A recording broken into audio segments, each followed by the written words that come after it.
Hi, everyone. This is Carly Houchin at the Kansas Health Institute. We will get the meeting started right at 4 p.m. We've had some overlapping Zoom logistics this afternoon, but wanted to make sure everyone was aware. You should be seeing the agenda for our call this afternoon on your screen now. And also just wanted to let everyone know that our live stream is on. Thank you.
Hi, everyone. This is Carly Houchin at the Kansas Health Institute. We'll get started in just a minute here at 4 o'clock, if possible. Just wanted to let everyone know you should be seeing the agenda for our call this afternoon on your screen now, and also wanted to make sure everyone knows that our live stream is running. Thank you.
Okay, good afternoon, everyone. This is Carly Houchin from the Kansas Health Institute. I think we still have folks in the process of joining, but I wanted to first see if Jenna from the Revisor's Office is available to give us the statement on open meetings.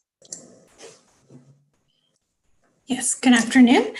I'm trying to get my screen situated here. Due to health and safety concerns, members of the public are not in attendance at this meeting of the Special Committee on Mental Health Modernization and Reform Working Group on System Capacity and Transformation, but full access to this meeting is being conducted by medium of interactive communication, allowing members of the public without cost to listen to the meeting through the use of live stream audio broadcasting on the internet and teleconference as available. This video can be accessed on the YouTube webpage by searching for the Kansas Health Institute or KHI Live channel.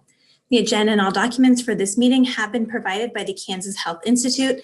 Additionally, a link to these documents can be found in the comments section of the YouTube video previously referenced.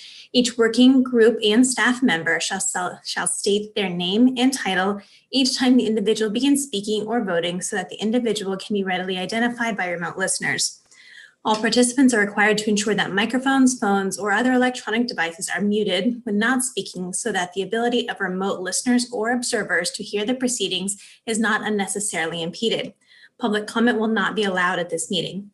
During this meeting, the committee will not recess to a closed or executive meeting pursuant to KSA 754319 and amendments thereto. And lastly, each motion, if any, will be clearly stated before the working group votes, and the chairperson will announce the results of the final vote. And that's it for me. Okay, thank you so much. So this is Carly Houchin again from the Kansas Health Institute. In the interest of time, we are getting started a little bit late here due to overlapping Zoom commitments from for the afternoon. But now that we have a Zoom link that is up and live, we're going to dive right in as our goals for the meeting really remain unchanged. What we need to get to today is our final priorities on the topic of interactions with the legal system and law enforcement, as well as our final priorities related to the topic of system transformation. So kind of the important documents to guide you through our meeting today will one, I sent the agenda that you see on our screen here, but probably the most helpful reference doc will be the one, the PDF with the working draft language of the recommendations that had been drafted related to those two topics. I'll share a version of that on our screen as we discuss, but could be small as the system transformation topic in particular is quite large. So it might be helpful to have that available for your own reference. So we're gonna try and move pretty quickly through this prioritization. Recognizing that we are getting started a little bit late here. So without further ado, I will just have us quickly run through the working group members who are on the call, just so we know who we're talking to. And I think the first person that I'm seeing is Andrea. Andrea Clark with the Kansas Department for Aging and Disability Services. Thank you. And Andy? Andy Brown with the Kansas Department for Disabilities Services. Thank you. Great. Kyle? Kyle Kessler with the Association of Community Mental Health Centers. Is that Representative Landwehr? Representative Landwehr, State Rep, Wichita. Representative Shu? Representative Reese Shu, House District 25 in Johnson County. Okay. And Sandra? Sandra Berg with United Healthcare. Very good. And Spence? Hi, Spence Cohn with the Office of Judicial Administration. Very good. Anyone that I'm missing? Okay, well then let me get a new screen share started here. The topic we will dive into first is interactions with the legal system and law enforcement. So I think that should be what you're seeing on my screen here now. And I will say, it's a little small.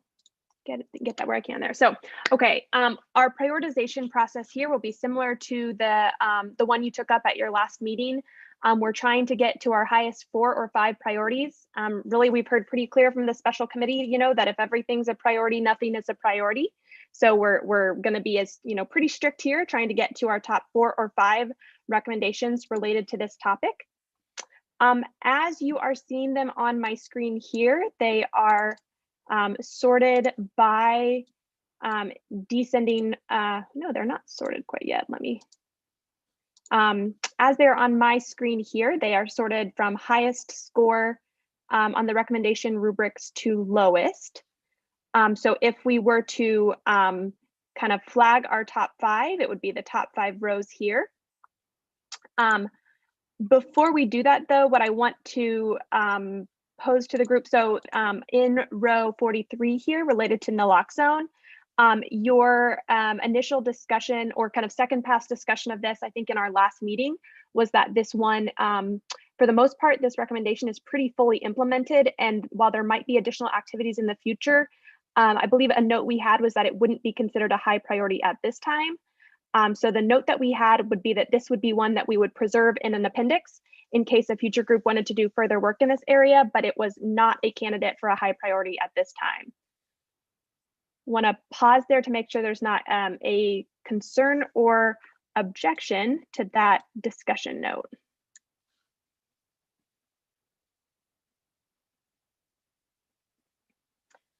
Okay, so I'll go ahead and flag in yellow then, just so we can see them. If we went by scoring alone, these would be our top 4 highest priority recommendations related to this topic. As you know, that we're not tied to going by points alone in this process. So I'll first ask the group, looking at the 4 that have been highlighted here, are there any in there that we know don't land right as a highest priority recommendation and perhaps are better suited to be saved in the appendix for a group to do further work on later? So I'll give folks a moment to look at those, but they are recommendations related to training of employees at correctional facilities, policies to allow for the suspension of Medicaid benefits, work related to demographics, as well as support for recommendations developed by the Criminal Justice Reform Commission. Any of those Carly, this is Brenda Landwehr. Who do we have research people on here? Legislative research? Yes. I believe so. Marisa from KLRD is here. Okay, Marissa, and I'm trying to operate off of my phone, so it's no, you're fine. So the suspension of Medicaid, I thought we had already handled this, but I also thought that we ran into a glitch because of the length of time from the time you suspend to the time that you put somebody back onto Medicaid. Do you know that answer to that? I'm not for sure if I have the answer of what if we've made a solution to that. I know within the working group here, we've talked about how on the jail side that might be delayed, but I don't know if we've had confirmation from KDHE necessarily on their end for Medicaid. I don't know if anyone from KDAD's on here will be able to speak about that more, but I can definitely go look at that further for you. This is Representative Elizabeth Bishop, and I received a very short 1-paragraph report from the unit within KDH&E that is working on what I call the rapid reinstatement. And they, as I understand it, are managing to do that within 48 hours. They have created a network of prisons and jails that are affiliated with their process, and that network has, I think the figure was something like 85% of the correctional facilities in the state so far, and they expected that to grow. So I guess I'm wondering why we've got it set as such a high priority if we're already doing it. This is Andrea Clark with KDADS, and I think from our previous conversations, the question about this recommendation was whether or not we wanted to make it a priority to change it from suspension of Medicaid. That was the recommendation. The current process is that it's terminated. And Andy, correct me if I'm wrong on this, but what I recall from the conversation was whether or not it's worth making the recommendation that eligibility is just suspended while they're incarcerated. Representative Elizabeth Bishop again. That's been tried. I introduced a bill 2 sessions ago, I think it was, attempting to do that. And the result were 2 factors. One is Medicaid CMS just really can't deal with the term suspension. Secondly, the KEYS system could not deal with the system if you are saying you suspended. It has to, in other words, the answer that we got eventually was that it has to be terminated. And what we worked on via the budget process was increasing KDH&E budget enough to have a unit that was hired and trained, and the APRIS system was utilized for the network, and they conduct a rapid reinstatement. I'm not opposed to taking another run at suspension of Medicaid benefits if we think we can get away with it, but it has been tried. Representative Landwehr here. I think Representative Bishop, you're correct on that. So that's why I'm concerned with putting suspension on there as one of our high priorities, when I think at this time we've done the best that we can do. It doesn't mean that we don't maybe perhaps make a note that we want to continue looking or even pushing the envelope with CMS on making this a smoother process, but I don't think it should be in our top 5. Okay, this is Carly Houchin at KHI. So I'm going to remove our high priority yellow from this recommendation unless there is concern from the working group with doing so. That would mean we preserve it in the appendix in case it becomes possible to explore the suspension rather than the termination of benefits process at a later date. But I'm not hearing interest in pursuing that as a high priority at this time. This is Representative Elizabeth Bishop again. My only input at this point is that I believe that for all intents and purposes, this has pretty much been accomplished. The one caveat I would have to that is this addresses, as I understand it, the program within KDH&E addresses the issue of folks that have had their Medicaid eligibility terminated while incarcerated in one form or another. It also gets terminated frequently in a hospital setting or an institutionalized setting that's not truly within the correctional system. As I understand it, there are folks working on that. I would like to see these 2 hemispheres of the brain, whatever, that is working on this. I would like assurance that they're working together, that they're not duplicating, and that we can achieve the same sort of rapid reinstatement for those coming out of a hospital setting as we seem to be getting down the road on for those coming out of incarceration. This is Carly Houchin at KHI. I can speak to a recommendation from another group that makes the recommendation that the RFP for the electronic health records system, for which there's an RFP out at the state hospitals, that RFP require that the new electronic health record system that would be installed would be interoperable with existing state databases such as KEYS, to hopefully get to that second piece that you're speaking to, Representative Bishop. And this is Kyle Kessler. I was on a conference call earlier today, a national call, where they talked about this issue some, and I really have probably a different opinion of this now than I think that the state piece relating to the EMRs in the state hospital system is the best way to get at this for that population. And then on the criminal justice side, my opinion on this and the CCBHCs have completely flipped. I used to think that CCBHCs would only be possible if federal law changed and we couldn't do it at the state level. Now I think that that's something that could absolutely be done at the state level. But then on Medicaid suspension for, and that terminology, I now actually think that that's something that has to be done at the federal level. And that's kind of the conversation that was occurring today among some of my colleagues. The challenges with trying to get something done at the state level, it seems to be a little more daunting.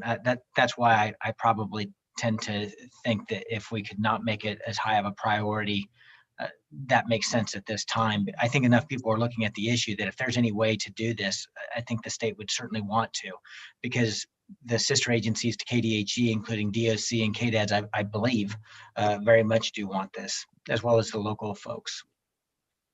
Thanks. This is Representative Elizabeth Bishop again. I recognize that what we've done so far with the unit within KDH&E that is doing the rapid reinstatement is basically a workaround. But I don't want to lose it as a valuable workaround right now because we're holding out for suspension. I mean, like I say, I would be willing to say that suspension would be the ideal, but just want to point out that we do have the KDH&E workaround, and it is within solidly within the budget. And I think we just need to go forward and make sure that we're not duplicating or that something is getting lost in between the two coming out of a hospitalization environment to coming out of an incarceration environment. This is Carly Houchin at KH. Oh, go ahead. No, I was going to say Representative Lambert here is Representative Bishop. I think that we're all in agreement, and we may need to make the note that that the state is currently doing a workaround on this, but this item will stay on the list for us to keep in mind that it is something that has to be addressed if we can ever get CMS to change. Great. So this is Carly Houchin at KHI. I'm hearing that the group is comfortable with preserving this language in an appendix in case CMS is, willing to compromise or make that change at a later date. The interest of time at this point, I would move the group on. So right now, just by scores numbers alone, we would have 3 high priority recommendations. I want to flag the 3 recommendations that we have not discussed yet, those in rows 44, 45, and 46. Flagging those for the group in case there is any interest in having any of those as a high priority recommendation related to this topic. So that's a recommendation related to diversion, sobriety, and treatment, a recommendation related to law enforcement referrals, and a recommendation related to a Good Samaritan law to allow some protections for those who are seeking help for individuals who are having an overdose. Any interest from the group in any of those being considered a highest priority? This is Andrea Clark with KDADS, and I think both the diversion recommendation and the law enforcement referral recommendation are worth consideration for higher priority.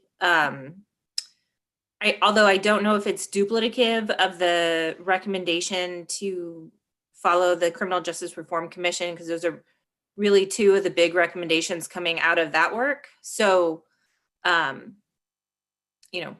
think they're important. I don't know that I'll leave it to the group whether or not they're pull out of the recommendation on the Reform Commission.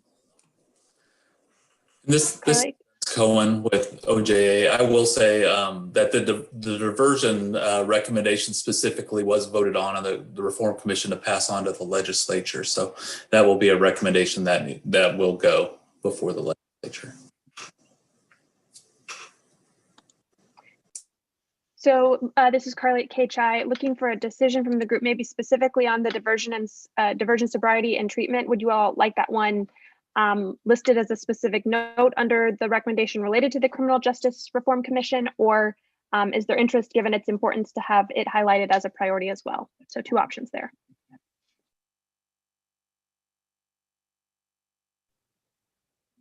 This is Kyle Kessler. I think it makes sense to put it under the criminal justice recommendations, but if others feel strongly about it, I'd be fine with that too. Other working group members? This is Andrea Clark with KDADS. And as far as being a separate recommendation, I do believe there's going to be possibly a specific legislation tied to this around expanding Senate Bill 123 funding. So, you know, I think it just goes to whether or not the working group really wants to emphasize this as a recommendation, to call it out on top of the Criminal Justice Reform Commission as important.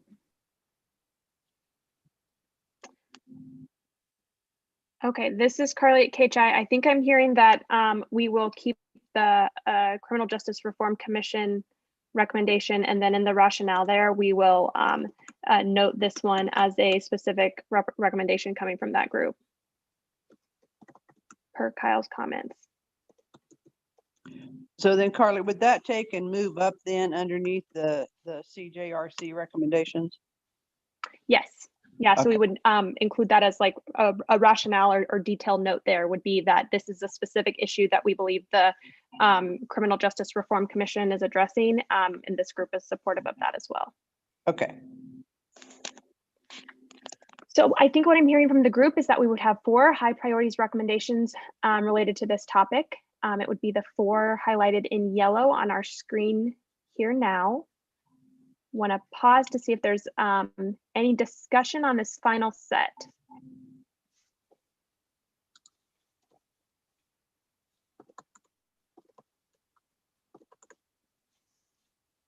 Okay, not hearing any. What I will have us do is quickly designate each of these as either a candidate for immediate action, meaning it could be completed in the next 2 years, or it should be completed in the next 2 years, or a recommendation of strategic importance, meaning that it's a recommendation for which we need to start the work now, but it will be completed over a longer time period. So first, looking at the recommendation in row 39, is this a recommendation for immediate action, or is this a recommendation of strategic importance? Carly, this is Sandra with United. I think that's for immediate action. It's something that could be implemented pretty quickly. Okay, any comments or discussion from others on that?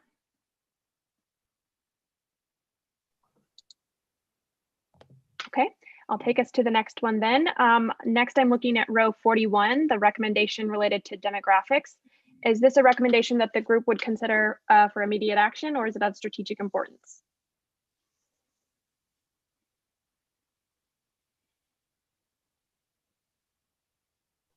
This is Sandra again from United. I think this is more strategic importance. I think it's going to take a little more coordination to get this off the ground.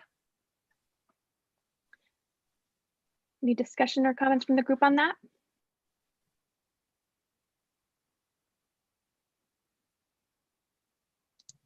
Okay. Then our next recommendation is the one we were just discussing related to the recommendations from the Criminal Justice Reform Commission. Immediate action or of strategic importance?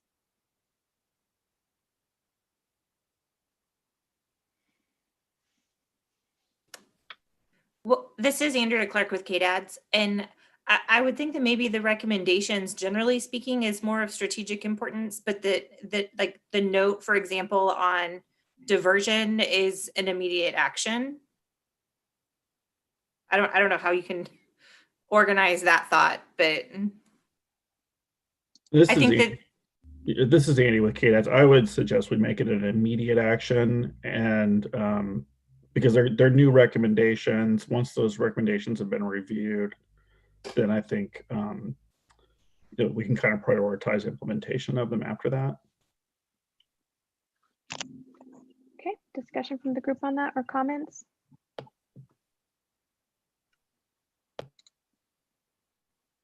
Okay, then our 4th priority recommendation related to this topic would be the one on law enforcement referrals.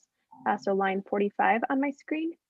Would the group like to consider this of strategic importance? Excuse me, consider it for immediate action or of strategic importance?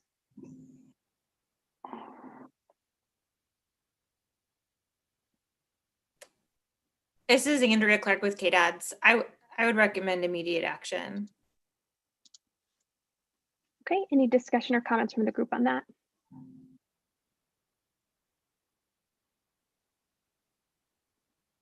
Okay, not hearing any. These are the 4 highest priority recommendations that we'll have related to this topic. You will see them again before they go to the special committee for final consideration, but it will be in the format of your working group product. So maybe last call for comments or particular notes that you would have us make in the product development.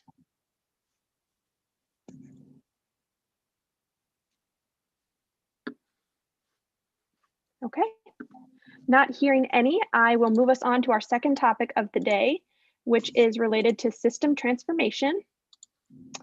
So this is the one where it will likely be particularly helpful to have the meeting document open in front of you, just because it's a little bit longer. And what I want to do first is we had some recommendations that had been flagged as not part of what it would take to have a modernized behavioral health system.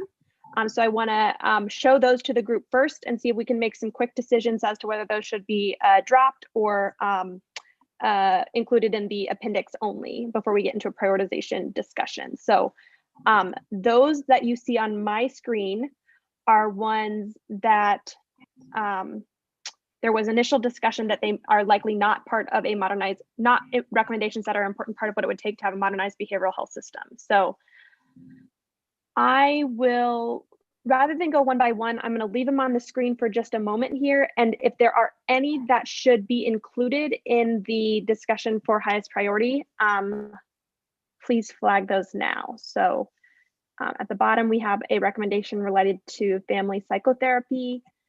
Then we have a recommendation related to juvenile intake and assessment, a recommendation related to learning across systems, and a recommendation related to the analysis of service delivery. Kylie, this is Representative Landwehr. Kyle, do you know what that code is, 90846? That's the seeing the client without the seeing the care, the therapist. Family therapy without the child being present. Okay. I needed a lifeline. Help me out there, Kyle. Yeah. Some days are just like that. Our words don't come out right. So Yeah, I have a lot of days like that. So has there been discussion, Kyle, on this one before? And do you know if there was a fiscal, or maybe there's someone here from, well, we don't have KDHE with us, do we? No, Commissioner Brown may have a better idea on whether they've had the conversation with KDHE on a fiscal note. It's been discussed. We've had the conversation with the MCOs. The CMHCs have had the conversations with the MCOs for several years, and probably Dr. Berg's familiar with about how long that would be. And I think that the biggest hang up had not been as much the fiscal note as much as whether or not CMS would allow it and how much pressure they put on other states. And I've gotten different amounts of feedback on that. It sounds like it may be easier to implement than what we had originally thought. But with us having Medicaid managed care, I think the states that have this code open have the same type of managed care system or Medicaid system that we do. Sandra or Andy, do either of you have other thoughts on that?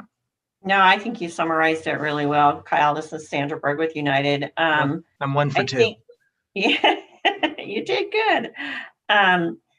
The code was open only for CHIP, and then that got removed. It wasn't utilized very much. And I know in other states, CMS scrutinizes it a lot because they have had a high fraud, waste, and abuse with that code. I don't anticipate that would be an issue here if we tied it to a specific population or a need. But Andy, I'll let you. Yeah, so this is Andy with KDADS, and so the question is whether or not it should be a yes or a no in the red column. Yeah, so we made initial notes previously that maybe we would not consider these as highest priority. So if there is a reason this should be in a high priority discussion conversation, flag that now. That's the decision we're making. Okay. Yeah, I mean, I feel like there's continuing conversation about the code. between the agencies and also with the stakeholders. So I don't know that it needs to be one of our top 5. So, some of my original thoughts, again, this is Kyle, for why it could be or should be, is that it seemed like it would be an opportunity to work with youth who have been traumatized or victims of trauma, and it has been identified as a really good tool for therapists to be able to visit with caretakers like foster parents or grandparents without the child present. And if you start talking about a child's problems in front of them, it can be pretty triggering. So that's where the value of this, and I mean, our system had thought of it as pretty low hanging fruit for why it was something that we could do. If it appeared to be something that KDADS and KDHE both believed that was a foregone conclusion that we could get implemented, then maybe not having it as a high priority makes some sense. But for the problem, for the populations that we really would like to see worked with this code, I can see it being a high priority for them. And Kyle, this is Sandra with United. Another reason to support this code was for the parent management training model of Oregon, the PMTO model. That has been very successful, has 5 years of research through KU. There is half of the service is done without the child present. And currently in Kansas, there's no way to pay for that portion of that service. And so that was one of the reasons why we were looking at it as a managed care organization, is so that we could implement the PMTO model more across the state.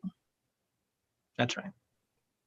Okay, so this is Carly at KHI. I'm going to change this to a yes, just so that it can be kind of in the scoring matrix shortly whenever we shift to that conversation. Looking at the other 3 recommendations, any concern with having those be in the appendix only?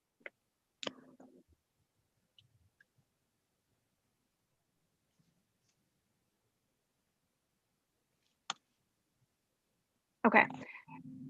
Not hearing any, I'm going to put all of the recommendations related to this topic back on our screen here and make sure we have them sorted by score. One other specific issue to address before we get into identifying the priorities is that there are still 2 recommendations here related to integration. And so rather than be duplicative, wanted to flag that for the group and see if there is one recommendation over the other that speaks more to the group's interests, or if there is a revision that we should make to address that duplication. So those are the recommendations in row 70 and row 72 that are highlighted in yellow on my screen here.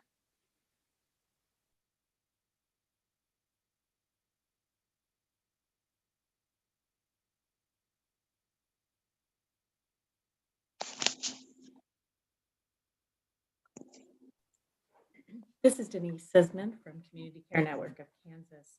I believe that recommendation TR6, which is about reimbursement strategies, has been integrated into the integration recommendation. Okay, Denise, I'm going to interrupt you because your audio's going out for me again. Okay, is that better? That is, I think, better. Okay. So I believe that the recommendation related to the TR6 service integration is about reimbursement strategies. And I think that's been integrated into the other integration recommendation. Okay. Your audio is going in and out for me again. I think I understood the intent, though, maybe that it looked like to you the elements of the TR6 service integration have been addressed in recommendation 72. So 72 would be the preference there. Yes. Can you hear me now? I think so. Yeah. Sorry about that. Yes, that's exactly right. Okay. Discussion from the group. Are we comfortable maintaining this recommendation related, the recommendation in row 72 related to integration with the thought that it incorporates the elements of interest from the recommendation in row 70?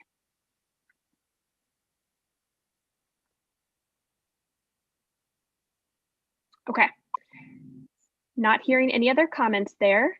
We'll go with that one, which puts us ready to prioritize. So again, we're looking for 4 or 5 highest priority recommendations.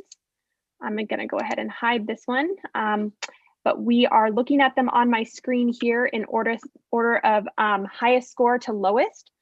So if we went with the top 5, we would land at 1, 2, 3, 4, 5 recommendations here. Want to first ask the group, so this brings us back to the question related to the procedure code 90846.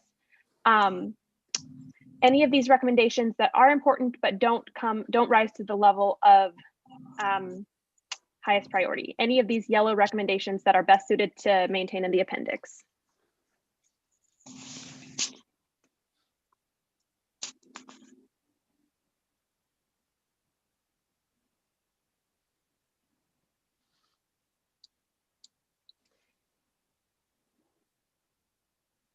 This is Kyle. I think these all look good for where they are.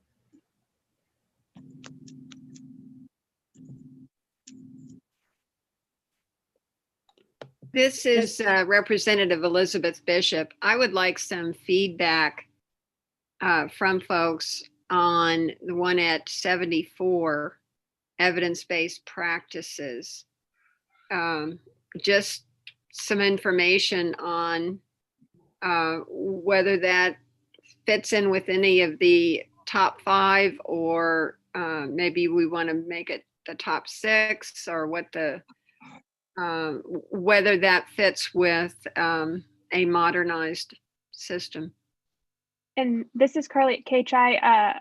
I'll jump in just to flag. We will have to do a 1 in 1 out here, because we're trying to be as strict as we can. You know, no more than 5 recommendations, since we're addressing 10 different topics here. So the discussion item on the table is the recommendation in row 74 related to evidence-based practices, and whether or not that would raise to a level of higher priority than any of the recommendations currently highlighted in yellow. So this is Andy with ks, and I would consider it to be more important than 73. Okay. So hearing interest to make this change. Comments from others on the line.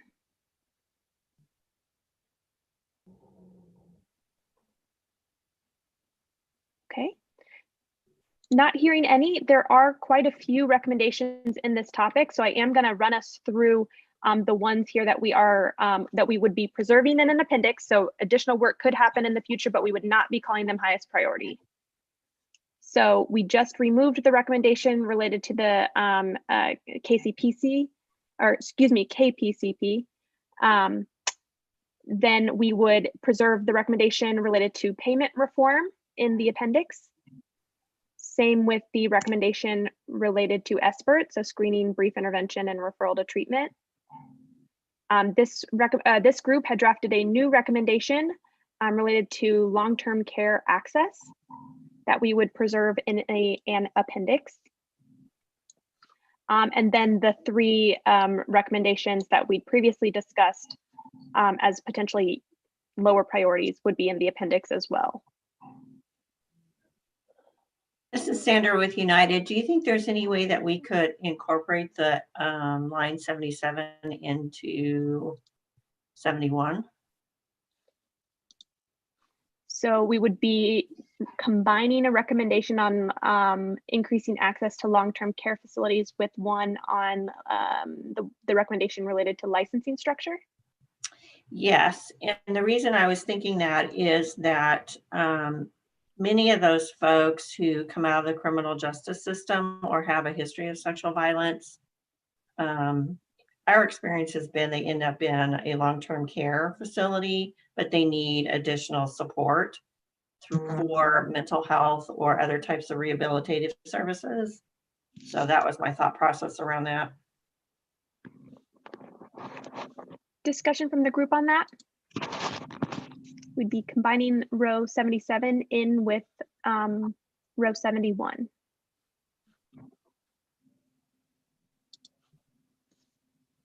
I'll say any concern with that approach?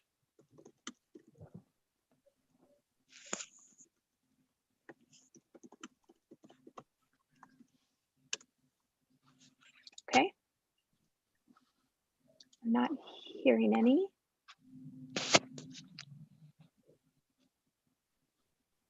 Any other recommendations that we haven't discussed yet that might be candidates for high priority?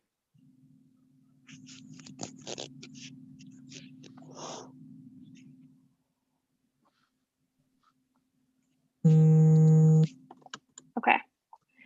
Not hearing any additional recommendations that should be in the top tier here. Let me get our yeses noted.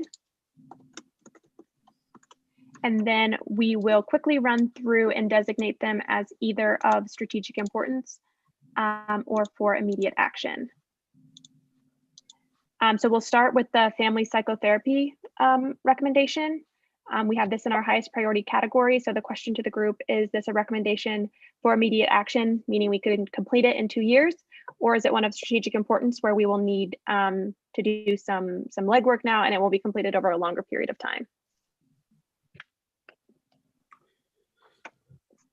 So this is Andy with ks. I would suggest we make it green.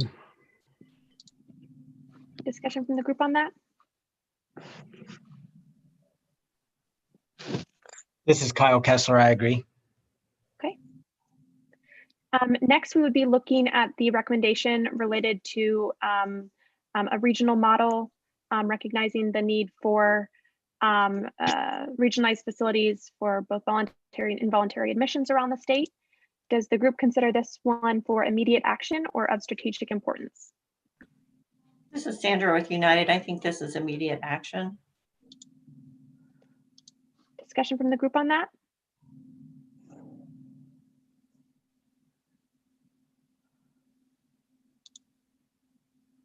Okay, not hearing any. The next recommendation would be related to licensing structure. So this is reforming nursing facilities for mental health to allow for the provision of active treatment and necessary rehabilitative services and crisis services. And as a reminder, we just combined in with that the recommendation below to increase long-term care access, particularly for those with past involvement with the criminal justice system or with a history of sexual violence. So is this a recommendation for immediate action, or is it one that will be completed in the longer term of strategic importance?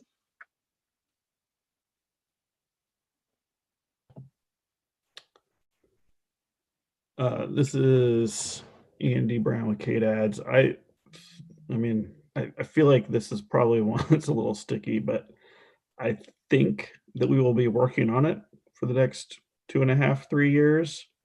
I don't know how much progress we'll make on it during that time, but I think it's an ongoing current goal. So, I mean, it could be done in 2 years if things go smoothly, I guess. This is Carly at KHI.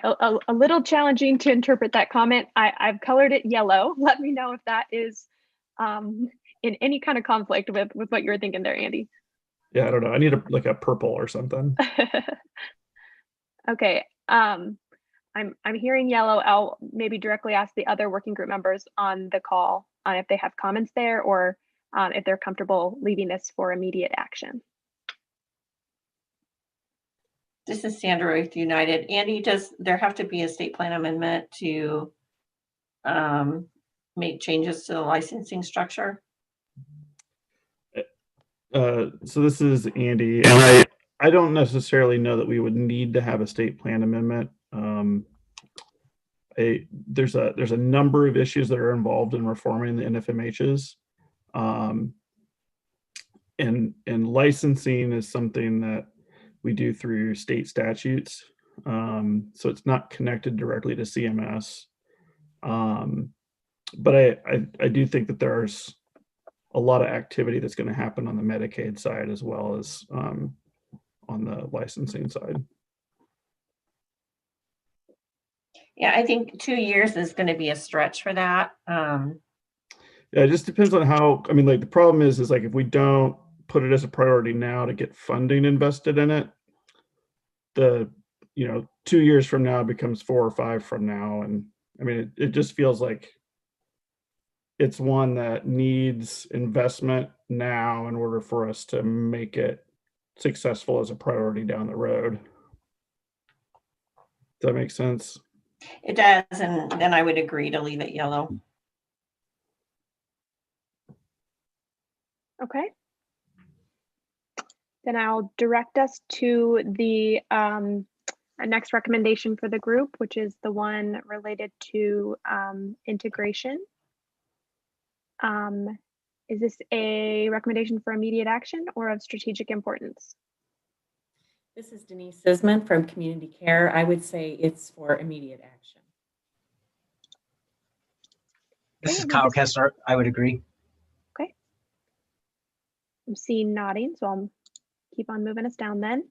And then the recommendation related to evidence-based practices, is this one for immediate action or is it of strategic importance?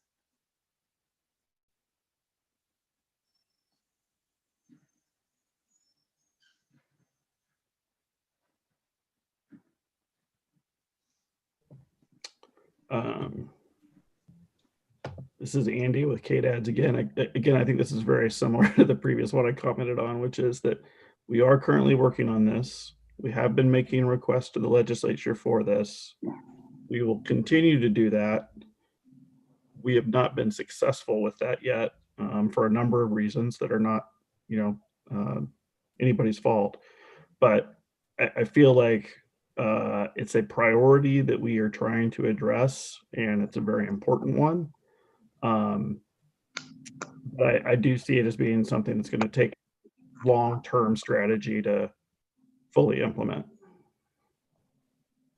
This is Representative Landwehr. So Andy, well, first of all, we're not going to give you purple.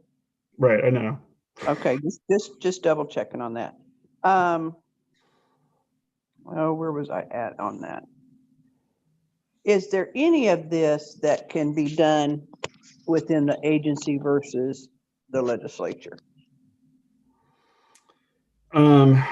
So our main issue right now is I feel like most of what we've been able to do within the agency we've already done. I feel like what we are trying to get at this point from the legislature is probably a long haul, right? But I think we have to commit to providing housing and employment to people. And we have to do that in a way that protects us from future liability under the Olmstead Act, or not the Olmstead Act, but the Olmstead decision that protects the state. And I think this ties directly into the long-term care and nursing facility reform, in that if we're going to have an NFMH system that functions the way we need it to, people have to be able to find housing and employment when they come out of an NFMH, or even be able to find those prior to needing to go to an NFMH. So it's all very linked, and I feel like it's important that we understand that we can't do one without the other effectively. So do we need to combine those then? So that, like maybe we combine them and then, but we have like a 1, 2, 3 underneath that one long-term care piece. Yeah, I don't know how to reflect it in the final document best, but to me they're very, very linked. Like I don't think we'd be able to get people out of the NFMHs without providing the supports in the community that they need for housing and employment. This is Sandra with United, and I see this as a broader scope than long-term care because, yes, we mentioned housing and supported employment, but when you talk about evidence-based practices, those are sprinkled throughout all types of service deliveries. So when I read this, I read it as the overarching goal of putting evidence-based practices into place rather than it being focused on one area. Maybe I'm reading it wrong. No, I don't think you're reading it wrong necessarily, Sandra. I agree. Like there's a broader need for us to focus on effective practices, but I do think that when it comes down to it, there's probably going to be a list of 4 or 5 that we're going to be coming to the legislature and saying we need funding to make this work. And I think housing and employment are 2 of those.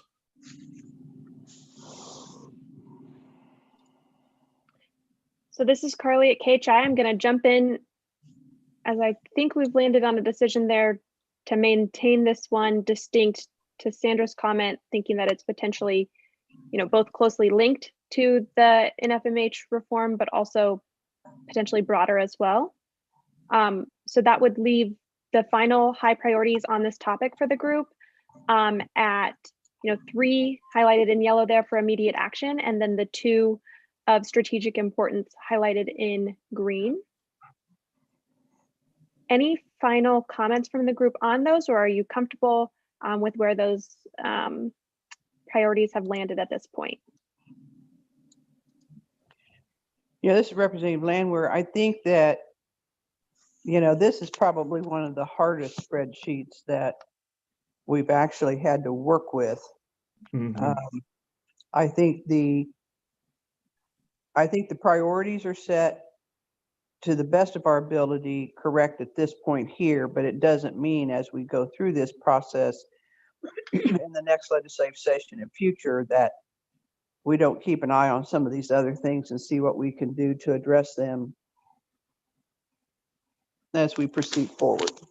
Mm-hmm. Okay, so this is Carly at KHI. I'm hearing that this is probably the best we've got at this point. So I wanted to check in on, I think, 2 points in our final approximately 8 minutes here. So I wanted to check in to make sure we had clear direction from you all as far as rationale on a couple of these as we're developing the product. So specifically, I wondered if the group could spend just a couple of minutes making comments here related to the recommendation 4.2, the regional model. Really, any comments are welcome, but what I'm hoping here is that we can just fill in some gaps in our notes as far as the rationale for why this recommendation is both a high priority and one for immediate action.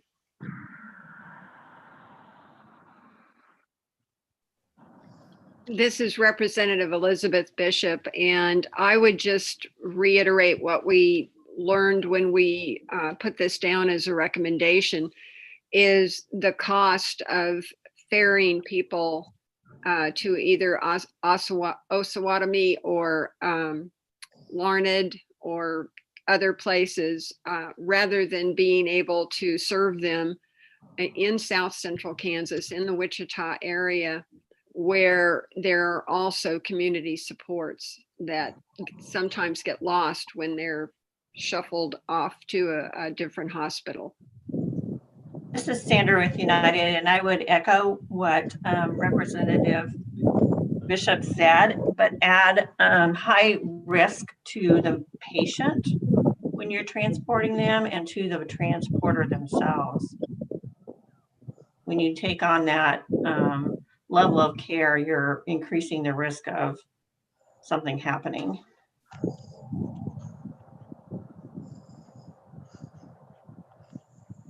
I'll just add, this is Representative Bishop again. I would rather see the costs that are being expended on transportation utilized for some of the evidence-based practices.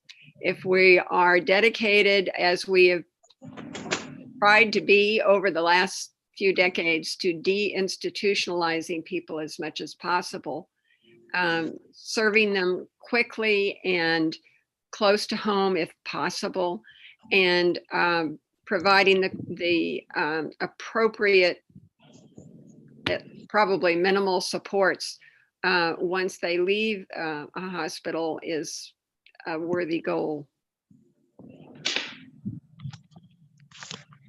Yeah, well, and I would add that I feel like it's an important part of the Secretary's plan to lift the moratorium at OSH.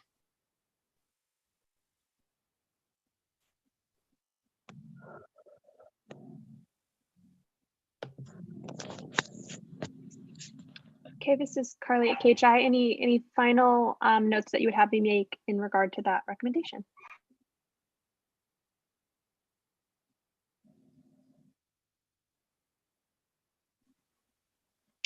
Not hearing any. The next recommendation that I wanted to just check in on our notes is the one on licensing structure that we have combined with the recommendation on long-term care access. So my question is the same, just if we could quickly articulate some of the most important rationale for why this recommendation is both a high priority and one that needs immediate action.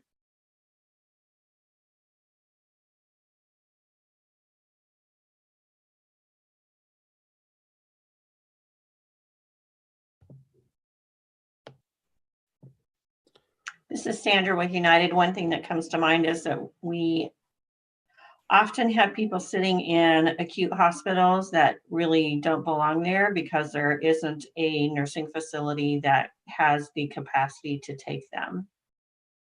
And it's tying up our hospitals when they really should be moved into a nursing facility, or they are discharged to homeless.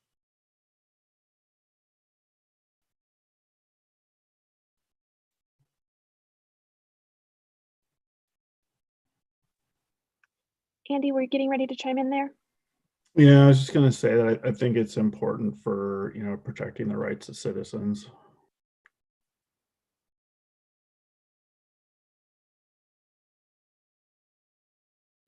Can you say more about that? What do you mean there? People that are disabled and have a right to live in the least restrictive environment possible, and an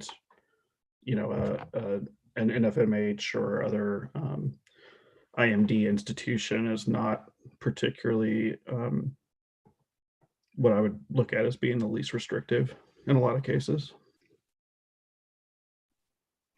Great, thank you. Other comments from working group members on this, again, the combined recommendation on both licensing structure and long-term care access.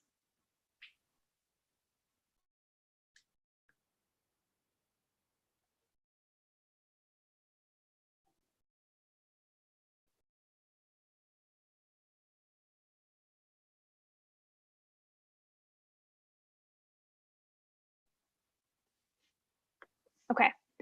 Not hearing any. Thank you for taking a couple of minutes there so we can get those notes filled in. That will help us hopefully put together a first draft of your product that will articulate the opinion of the group clearly as far as why these priorities were selected and why they've been indicated kind of on the timeline that we have as far as immediate action or strategic importance. So with that, I think we have our highest priorities for our two topics for the day. First want to thank the group.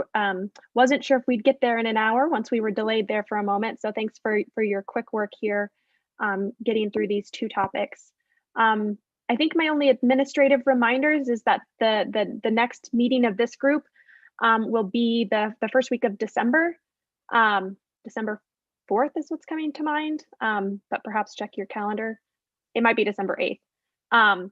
Will be the next meeting of this group. Ahead of that meeting, though, you will receive your working group product, and any comments that you can get to me ahead of your final meeting that first week of December would be greatly appreciated. We'll spend our last meeting just reviewing any of those final changes with the group to ensure that the group is comfortable ratifying your product.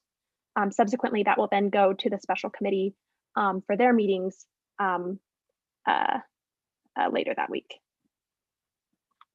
December 8th. Thank you, Sydney. So the next meeting of this group will be December 8th. You'll have the product from all of your high priority recommendations on all three of the topics you've been assigned. You'll see that product ahead of that meeting. And again, any comments in advance of that meeting so we can go through those changes one by one at that time would be very helpful. But unless there's any questions, I think that's all I have for today. Thank you, Carly. Okay, thanks everyone. Have a great evening.